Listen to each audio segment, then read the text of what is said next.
Hello everybody and welcome to the webinar. This webinar is an introduction to International Public Sector Accounting Standards, IPSAS. Welcome to everybody from around the globe. We've got people from Malta, Abu Dhabi and Ljubljana, so welcome everybody. First of all, we'll do some introductions. So my name is Julia Cook. I'm a principal trainer with CIPFA's Education and Training Centre. I teach mainly on the professional qualification for CIPFA, but I also am involved in a number of international projects. And this is my colleague Kim, who will introduce herself. Hello, good morning everyone. I'm Kim Wood. I'm a senior trainer at CIPFA. I teach professional qualifications.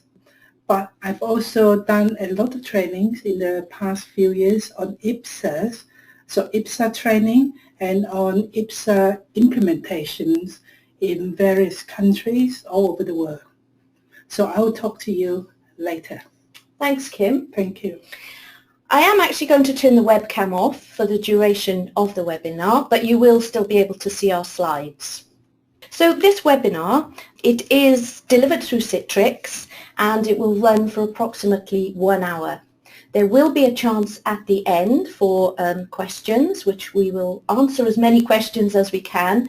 If we don't answer any questions during the session, then we will come back to you after the session through email. What are we going to be covering today? So in this webinar, we're going to give a brief overview of the IPSAS framework. We're going to talk about how IPSAS will help to improve financial reporting in the public sector. We're then going to talk about CIPFA's qualifications in IPSAS, the certificate and the diploma. And then we're going to give you a practical demonstration of the CIPFA IPSAS qualifications. And then at the end of the session, as I've said, there will be a question and answer session. So I'm going to hand over to Kim now, who's going to give you an overview of the IPSAS framework. Hello everybody again. We're now going to have a look at the IPSA framework. Right, I'm going to look at, first of all, the International Public Sector Accounting Standard Board, IPSA-B. IPSA-B is the international independent board that developed IPSAS. They developed IPSAS, which is today's topic, and you can see on my box there, the IPSA that has been developed by IPSA-B will give us very high quality public sector financial reporting standards, which IPSA-B hopes eventually most public sectors would apply. The IPSA board's operations are facilitated by the International Federation of Accountants, IFAC. I am sure most of you have heard of IFAC. IFAC is the global organization for the accountancy profession. It aims to strengthen the accountancy professions and contribute to the development of strong international economies, which is extremely important or becoming more important nowadays. Now, as at 31st of January 2017, we now have 40 accruals, IPSA standards published, and we also have one cash basis standard. We will briefly touch on the difference between accruals standards and cash basis standards in a few minutes. As the world is evolving and the government PFM become more complex, IPSA-B obviously cannot stand still. So they will be continuously developing accounting standards, guidance for the public sector specific financial public sector standards. We have seen just now, there are 40 accruals standards and the cash basis standards. At the moment, there are quite a few projects currently ongoing. One of the important standards which are being developed now is called non-exchange expenses standards. Of course, many of us here today would have heard of IPSAS 23, which cover non-exchange transactions, and that deals with revenue only. IPSAS B is now looking at the non-exchange expenses.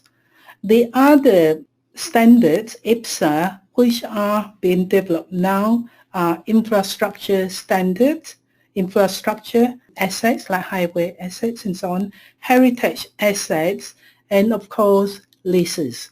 Because IFRS 16 has been published, so these are some of the standards that has been developing at the moment.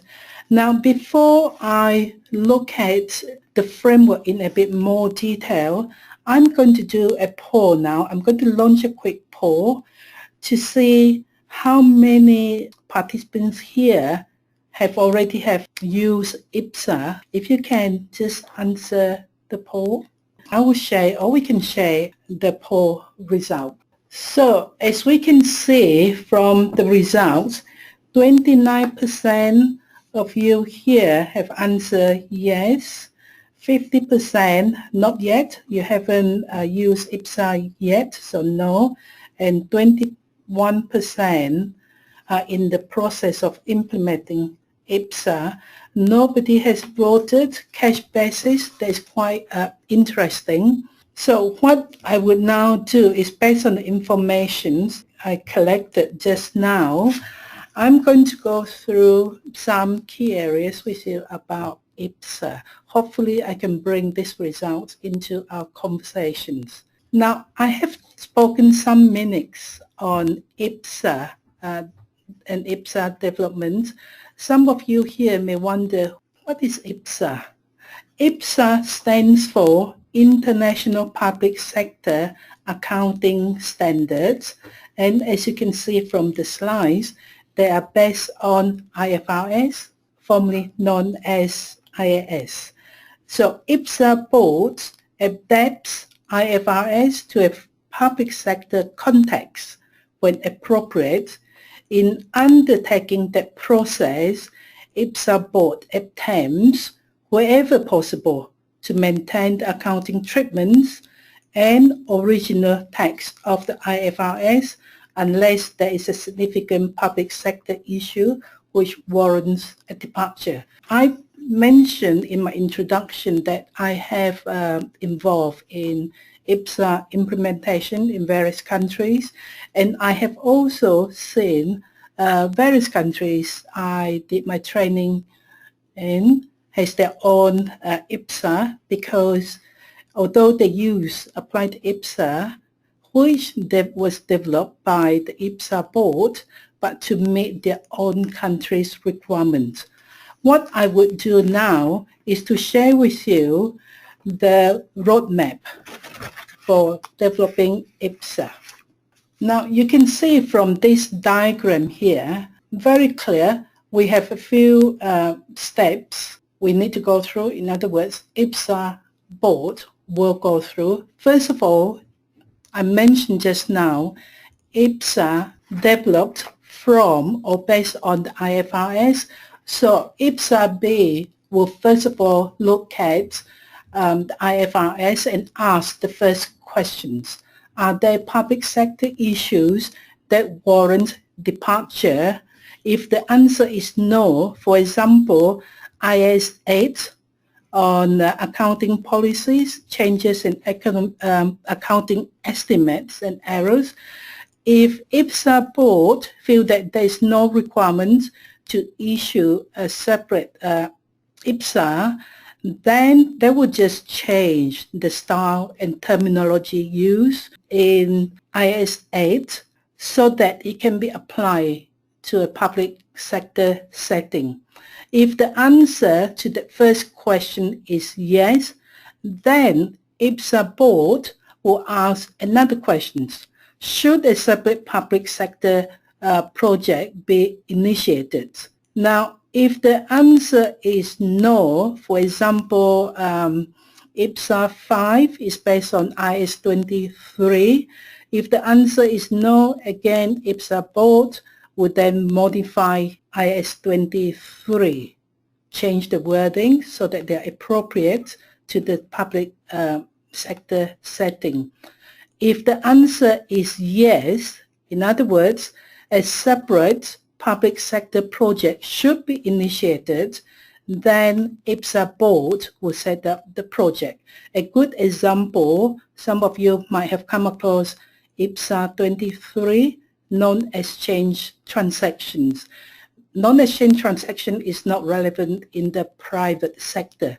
So a separate project would then be set up. Another example will be IPSAS 21, impairment of non-cash generating assets. They will be IFRS, IAS, which are not relevant to the public sector. For example, IAS 23, earnings per share, or IAS 12, income tax. So they are not relevant to the public sector, and therefore there would not be any equivalent IPSAS. I'm going to now give you 3 examples. The difference between IPSAS and IFRS, how do they differ? So 3 examples here for you. There are lots of different examples, but I think personally these 3 are quite important. The first one is IPSAS 24. IPSAS 24 is presentation of budget information in financial statements. There is no equivalent IFRS. IPSAS 24 requires a public sector entity to present the comparison between budgeted amounts and the actual amounts as long as the entity makes public its approved budget. Also, additional disclosure required if there are any differences, significant differences between the actual figure and the budgeted figure. Now, in showing such a comparisons and making the required disclosure, the public entity can demonstrate how well it manages public funds and produce or provide services for which it is publicly accountable. So there's no equivalent IFRS. The second quite interesting difference is IPSAS 17 PPE. Now IPSAS 17 uses the concept of service potential in the definition of public sector entities' assets, liabilities, income and expenses, and is an indicator of an asset's capacity to provide goods and services to the public in accordance with the entity's mandates. On the other hand, private sector applies economic benefits. Therefore, public sector may recognize assets, liabilities, income and expenses from that of a private company. The third comparison is IPSAS 21. Now, following from IPSAS 17, the concept of service potential, so IPSAS recognized that a major part of the public sector's assets may actually be non-cash generating. IPSAS 21 was published. This IPSAS give us guidance on how to impair such assets, non-cash generating assets. Now the convergence between IPSAS and IFRS continues. However, it is worth noting that there will always be differences between the two, as IPSAS cater not only to general purpose financial statements, but also to the public's need for information, the public entity's service performance, and stewardship. On the other hand, IFRS is for private sector only. Right, we did a poll just now which shows us how many countries or how many of you here has been using various basis of accounting. This is the various basis of accounting. Cash-based accounting, no one has voted yes just now for this cash-based. So cash-based is straightforward. Measure cash flow at the time cash flow actually took place. In other words, only actual receipts and payments will be recorded. This will be useful for countries who hasn't got any proper accounting systems yet. So this will be a good starting point. Now, the next step up will be modified cash basis. Modified cash basis means we are using cash-based IPSA, but we allow a short period of time after the year end for settling liabilities of the year just ended, and we will treat this expenditure as occurring in the year just ended. So supposing our year end is 31st of March, we'll wait a while, let's say to April, end of April. So any payments we make in April will be treated as income or expenditures for the year ended 31st of March.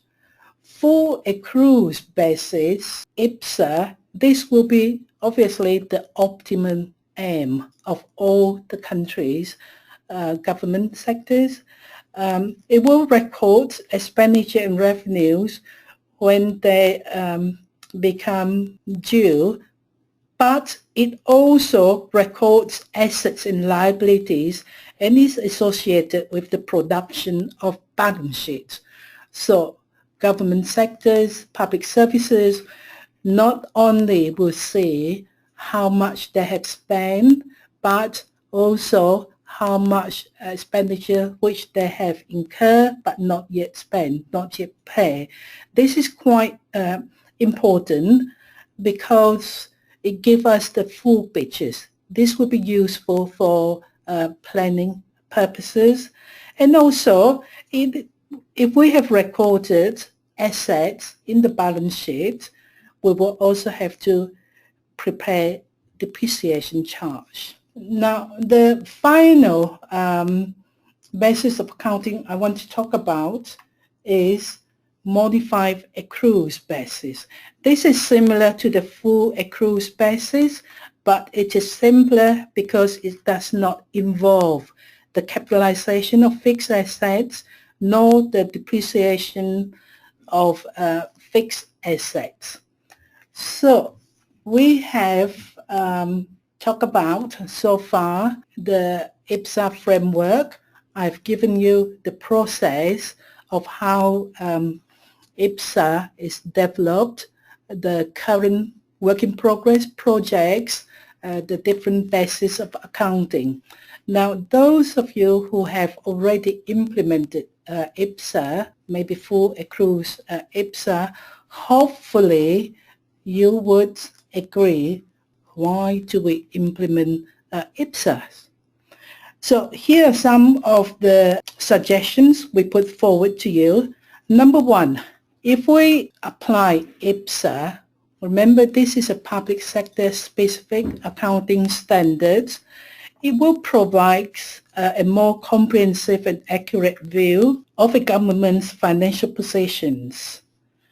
Now, they can also improve the quality, consistency, and transparency of public sector financial reporting, resulting in more or better public sector decision making. This makes government more accountable for their citizens because all the income and expenditure will be reported. Relevant assets and liabilities will be recorded. This includes grant money they have received. They will be recorded and it will show clearly where they spend those grant money. For example, the failure of governments to manage their finances could have dramatic consequences, such as the impairment of democracy, social unrest, as we have seen in some countries recently, and the failure of government to meet their commitments today and the future. Implementation of IPSAS obviously is very important for most nations. The optimum would be to get to the accruals. Now, before I hand you over to Julia, I would just like to share my final slides with you. As we have discussed about the advantages of implementing IPSAS and the PFM, public financial management issues, some countries encounter since the sovereign debt issues surface. You can see that IPSAS are very much at the forefront of the public sector accounting arena. And here at CIPFA, we have the expertise and knowledge to support you in your IPSAS requirements. If my discussion with you are not clear or too brief, there are a few articles which will help you along as well. The first article you might want to look at is Global Standard Setting Journal. This is written by the chairman of IPSAS board, and you can find this article in Public Finance International. Do subscribe to it because you get the publications direct to your inbox. The other article which might be of interest to you is another article you can find in the Public Finance International. This is about IPSAS 40, which was published on the 31st of March this year. So that might be of interest to you. And Ian here is the chair of IPSAS board. Remember I mentioned he wrote this article. He is also on the board of CIPFA. So I hope I've given you enough information or an overview of IPSAS. Now I'm going to hand over to you, to Julia, who will talk to you about the CIPFA qualifications. Thank you. Hello again. So this is Julia. I'm going to tell you a little bit about CIPFA's qualifications in IPSAS. So CIPFA offer two qualifications in IPSAS, the certificate and the diploma. Let's talk about the Cert IPSAS first. So the CIPFA certificate in IPSAS, affectionately called Cert IPSAS.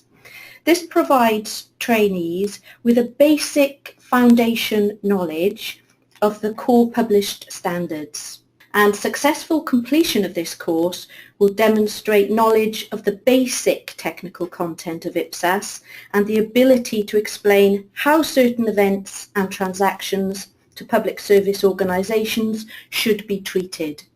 So it covers a selection of IPSAS at a basic level. So this qualification would be good if you're new to IPSAS, or if you've got a little bit of experience but need to refresh your knowledge. The DIP IPSAS, the diploma, this goes into far more detail, and this is designed to provide trainees with a comprehensive knowledge of the published standards and guidance on applying the accounting requirements of the standards. So the diploma goes into more detail on the IPSAS that are covered in the certificate, and it also adds to those IPSAS and covers a few more. Now let me ask you a question, and I'm going to put a poll on the screen. So maybe you're already aware of CIPFA's qualifications. So let me ask you, is anyone currently studying for one of these qualifications? So maybe you can answer the poll, and let's see if anybody is already aware or has indeed already started studying for one of these. Thank you. So most people have voted now, and you can see the results now. So just a few of you have actually started studying for one of these qualifications. Most of you haven't, but it's good to see that lots of you would like to in the future. So I'll give you a bit more information about these qualifications. So let me just stay with the CERT IPSAS to start with. So just a little bit more detail. So the CERT IPSAS, the objectives of this course, it basically gives you an introduction to IPSAS accruals accounting. So it covers a number of the accruals-based standards. It gives you an introduction to the cash flow statement, and it gives you an introduction to financial reporting under the cash basis of accounting. So there is one of the units in this qualification which does look at the cash basis of accounting. It also gives you an introduction to the financial reporting context for public sector entities. So you'll notice that all the objectives of the CERT IPSAS are introductory. So they give you a flavour of a number of IPSAS, and it's a starting point if you're new to IPSAS. The diploma, on the other hand, goes into far more detail. So it builds on the certificate. So it revisits some of the IPSAS covered in the certificate, but it goes into them in far more detail. So the objectives of the DIP IPSAS are to understand the role and purpose of IPSAS, to scope and plan IPSAS adoption and migration strategies. So if you are converting to IPSAS, then this qualification would be very useful. It also, one of the objectives is to manage the implementation throughout the financial functions in a structured way. So it takes you through each of the IPSASs in turn, so you can learn about it and think about how to implement it. It ensures finance and accounts teams and key stakeholders are fully prepared. So you have the knowledge, the technical knowledge to understand IPSAS, and it helps you to effectively achieve IPSAS compliance. So just summing up the benefits of both the qualifications, so CERT being an introductory qualification and diploma being far more detailed, but they would both give you leverage to promote specialist expertise in this technically demanding area. And as Kim said earlier, it is constantly changing as new IPSASs are being developed and old IPSAS are being updated. It would also allow you to achieve formal recognition from CIPFA, being the leading body for global public financial management. And from a financial reporting point of view, it will improve the quality and transparency of your financial reporting. And indeed, Kim did outline the benefits of that earlier. So let me tell you a little bit about the actual qualifications, the learning and the assessment. I am actually going to give you a live demonstration of the learning materials in a minute. But basically for each of the qualifications, the CERT and the DIP, there's a series of online modules and interactive workbooks, including practical examples and self-test questions. So it's all online, you can access it through your PC or your tablet, and everything is there for you, including the tests. And that's for both the certificate and the diploma. The certificate, there's no formal examination. It basically supports your learning on the job. At the end of the course, a certificate of completion is available. So basically you work through the modules, you do the self-test questions, but there's no formal exam. But you will have a certificate at the end. Now with the diploma, this goes further, and it prepares trainees for an end-of-course online assessment. So once you've worked through the materials and done the module tests, then there's an exam at the end of it. To pass the exam, you must achieve a minimum of 60%. And if you pass, you will receive the CIPFA diploma in IPSAS qualification. You are allowed to attempt the examination up to 4 times during the 12-month registration period. So there's a little bit of flexibility just in case you don't pass first time. I'm now going to show you a practical demonstration of the CIPFA IPSAS qualifications. Now this slide shows the first screen you would see once you've purchased the qualification and you log in. So if you just bear with me one moment, I'm just going to switch screens to get into the live system. This is the first screen that you would see once you've purchased the qualification. My screen shows both the certificate and the diploma. Now the actual structure of the materials is very similar, so I'm actually going to use the diploma to demonstrate.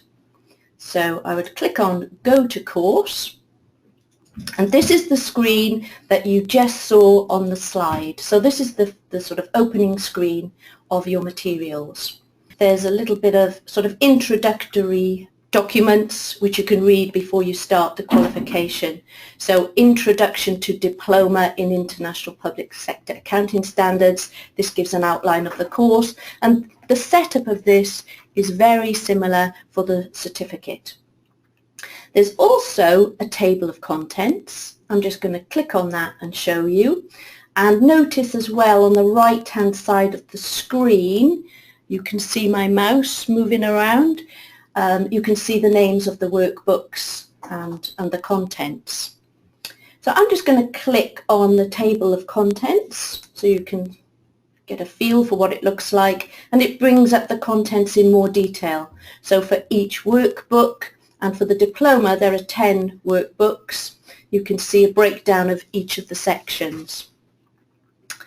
Okay, and you can click on any of these. Say you needed to refresh yourself while you're studying on, for example, accruals-based statements. You could just click on any of those sections. Now what I'm going to do is just show you one of the workbooks. So you can also use the left-hand menu. So let's click on this one, Workbook 4, Accounting for Impairments. Kim talked earlier about impairments and how it differs in public services from private sector due to the existence of non-cash generating assets. So Workbook 4, this is what the materials actually look like. So you can do it all on a PC or a tablet, and you just basically use the arrows to click through the pages. So it links into the syllabus, the learning objectives, and to other workbooks in the qualification. And then it starts giving you the technical theory of accounting for impairments in accordance with the relevant IPSAS. So you would study the materials and make sure you understand it. And as you work through the materials, there are key definitions which are highlighted. So these would be particularly important for passing the exam, the diploma exam. And also there are examples. So this is this one, exercise 4.1, examples of cash generating and non-cash generating assets. And you can actually type in your answers as you're going along. So can you think of cash generating assets? Well, maybe you could chat some into the chat box while I'm actually completing the example. Obviously, I've not put real answers in here. I'm just using it as a test. So you would type in some examples of your cash generating and non-cash generating assets, and then to test if you've answered it correctly, you can look at this hint and it gives you some ideas. So for example, cash generating, a hospital with fee-paying patients; non-cash generating, a hospital funded through public sector resources. So you can check your answers as you're going along. You could then continue studying. I'm just going to flick through the pages very quickly. So it goes through the technical theory of the standard and with illustrations and examples as you're going along. And then as you get towards the end of the workbook, it sums up each of the standards that are covered in that workbook, and then on the final page it gives a summary. There's usually an exercise at the end of each workbook which is a bigger exercise. So this one, for example, gives you a trial balance and a number of notes. This is quite a big question, so you will have had to study the unit in detail before you can answer this. And then it asks you to prepare some statements. And again, you get the answer in the hint, and there are some more examples. Now, if I just go back to the main menu, so you can see that on the left of the screen. So once you've completed the workbook and you've done all the exercises, you're then ready to sit a self-assessment question test. So for each of the workbooks, there will be one of these. So I'm just going to click on that now. And this shows you, I did this earlier on, so I'm just going to reattempt it. So you'd click on the quiz, and it's a multiple choice test, and a number of questions where you can just click on the answers. I'm just going to randomly click for the moment just to show you how it works. So these may not be correct. And then once you've finished the test, you can submit and finish, or you can go back and resubmit your answers. So I'm going to submit all and finish. Oh dear, I failed to reach the pass mark. Well, I only did it quickly and randomly, but if you'd studied the unit, then obviously you would do much better. But this gives you an idea of how you've performed, and you can go back and redo the test as you need to. So for each workbook, there is a self-assessment, and you can see that in the contents menu here. Now, at various points during the course, in the diploma module, there are also progress tests. You don't get progress tests in the certificate qualification, you just get the self-assessment tests. The progress tests are preparing you for the real exam. So there's a progress test after workbook 4, and there's one after workbook 7, and one after workbook 10. So once you've done all the self-assessment questions and the progress tests, you're ready to sit the exam. And that will be sat online, and you will have 4 attempts at that, and 60% pass rate, 50% pass mark, sorry. Okay. Now, if you do want a PDF of the materials, that's also available. So you can see here, there's a PDF format, so you could download that and print it if you wanted to. Okay, so that was just a quick run through the materials. And that actually now brings us to the end of the presentation. So I'm going to go back into my slides. And at this point, we'd like to ask you if you have any questions. So hopefully the webinar has given you an introduction to IPSAS, the general framework, and given you an idea of the CIPFA qualifications, both the certificate and the diploma. So I will just pause a while and allow you to type your questions into the question box, and Kim and I will do our best to answer them. Okay, we can see your questions coming in, so Kim and I will start answering them. One question is, how long do the courses on average take to complete? Well, it does depend on your sort of personal method of studying, but the certificate course would probably take around 35 to 40 hours to complete.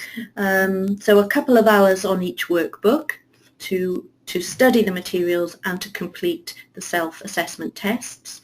The diploma, we would expect it to take a bit longer because you are preparing for an exam, so probably more like 60 to 70 hours of studying. But, you know, it does depend on your personal sort of study methods. Is it possible to start the cert at any time, or are there fixed start dates? No, you can start it at any time. So once you actually purchase the product, that's when you get access to the materials that I was just showing you. And you can then start working through them. For the diploma, there's a 12-month period in which you have to study and complete the exam. And if you don't pass the exam in 4 attempts within that 12 months, then you would have to re-register and basically redo the course. We also have questions here. Can we study the diploma IPSA without completing the certificate IPSA? The answer is yes. So you can see the CIPFA qualification is very flexible. If you feel you already have the basic knowledge, then you can go straight into the diploma IPSA. Yes. Specifically, what IPSAS are covered in the CERT IPSAS? The CERT IPSA covered most of the standards which you will cover in the diploma. The difference is the depth of the standard, yeah, how much we're covering. Yeah, so for example, property, plant and equipment is covered in the CERT at a basic level, but then it's built upon in the diploma level. Impairment is covered in the CERT. So most of the sort of, if I can say, the more popular standards in the basic standards you need to know, because bearing in mind what Julie mentioned in her illustrations, that the diploma IPSA built on the certificate IPSA, so we have to start you somewhere. That's why the certificate standard qualification is at an introductory level. Yes, and if you go onto the CIPFA website, which we're going to give you details at the end, you can actually see a list of all the IPSAS that are covered in both of the qualifications. Anyone can register and do the either the CERT or the DIP. You don't have to be CIPFA qualified, or you don't actually need any pre-qualifications. I mean, some background in bookkeeping would be advantageous, but anyone can actually register and do the qualifications. There aren't any other resources apart from the online materials. So there aren't any online lectures, but if you're having difficulty, you can come through to CIPFA, you know, and raise any technical queries that you have. Yes, we've just had a question about this presentation today. It is being recorded, and it will be available after the session to all attendees. So yes, you can listen again if you wish.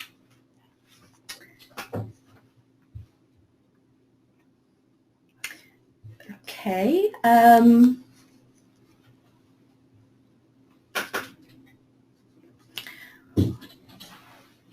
We've got a question about someone who's completed the CERT IPSAS in the past. So CIPFA have updated their materials and developed the diploma.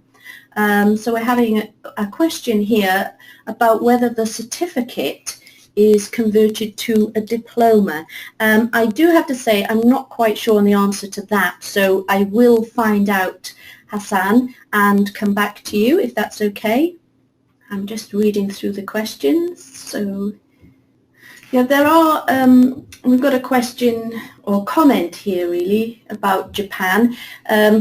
Really, that's what Kim was saying about the modified accruals process. So there will be country-specific differences and indeed some countries will modify IPSAS to be implemented in their own countries. Yes, IPSA 23 non-exchange transactions actually cover and give us quite a lot of guiding notes on income.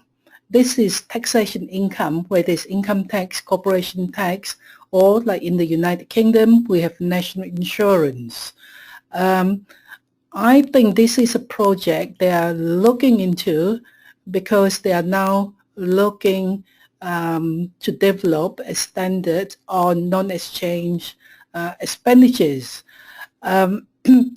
This question actually come from, I think, someone from Japan, yes, about this income tax, because in Japan, the income tax is treated as, or the tax income is treated as investment income.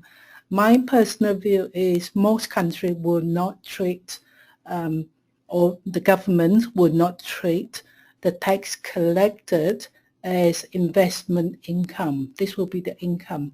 So probably it's a different interpretations for this standard. We're almost at the end of the session now, so just a few more questions. We're getting a few questions about the cost of the products. I think what we'll do with that is give you the information after the session, or indeed you could go onto the CIPFA website to check out the actual prices of the product, but we will make that available after the session.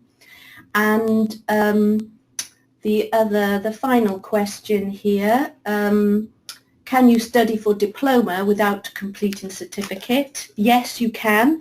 So indeed, if you do have some experience already of IPSAS and you feel comfortable going straight into the diploma, then yes is the answer to that question. Yes, an email will be sent to everyone who has joined the webinar today, so we'll answer those questions that we haven't answered today and give you further details. So just to finish the webinar today, many thanks for listening. This slide shows us how you can contact us at CIPFA, www.cipfa.org, and if you want to email us directly, ipsas@cipfa.org. Thank you very much for listening today, and bye-bye. And bye-bye from me, Kim. Bye-bye. Thank you for listening.